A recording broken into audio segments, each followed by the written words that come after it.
How John Wayne's The Green Berets nearly destroyed George Takei's Star Trek career. Before becoming a legend as Hikaru Sulu in Star Trek, George Takei's early work was more than just his breakout role. He dabbled in dubbing Japanese movies like Rodan and Godzilla Raids Again, and his first credited film was the 1958 adventure, Ice Palace, with Richard Burton. Throughout the early 60s, he played small parts on big Hollywood productions, but it was his TV appearances on shows like Perry Mason, The Twilight Zone, and I Spy that really boosted his profile.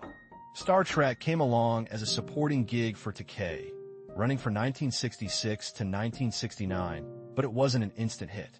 The show struggled with ratings and was canceled after 3 seasons. Still, thanks to reruns, it kept a special place in fans' hearts, and Sulu became Takei's signature role. As Star Trek grew into a pop phenomenon in the late 70s, Takei's connection to the franchise only deepened, performing at conventions and even reprising Sulu in later series like Star Trek, Lower Decks. But before all that, Takei's fame bumped into a major obstacle, a poorly received film starring John Wayne. The 1968 war movie The Green Berets, co-directed by Wayne himself, was a patriotic military film backed by the U.S. government.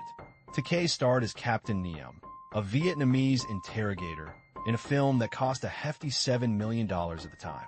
Unfortunately, the movie attempted to graft World War II-era patriotism onto the harsh realities of Vietnam, resulting in a film that's now considered one of Wayne's worst.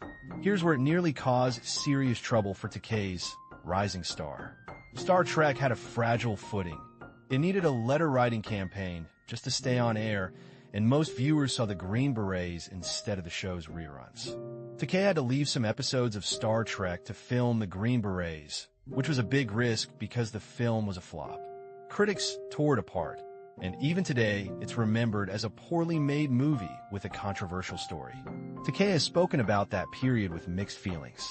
In an interview, he explained that he took the role because he thought it was a good opportunity, but the delays caused by bad weather and shooting issues extended production to over 3 months. This delay caused him to miss the entire second season of Star Trek, and he's admitted to having regrets about that. Interestingly, much of the Green Berets was improvised due to shooting delays, but Takei recalls Wayne being friendly and professional. In the end, the Green Berets' quick fade from public consciousness worked in Takei's favor. It allowed his Star Trek reputation to flourish without the baggage of that poorly received war film, ensuring his place as an iconic sci-fi star was preserved.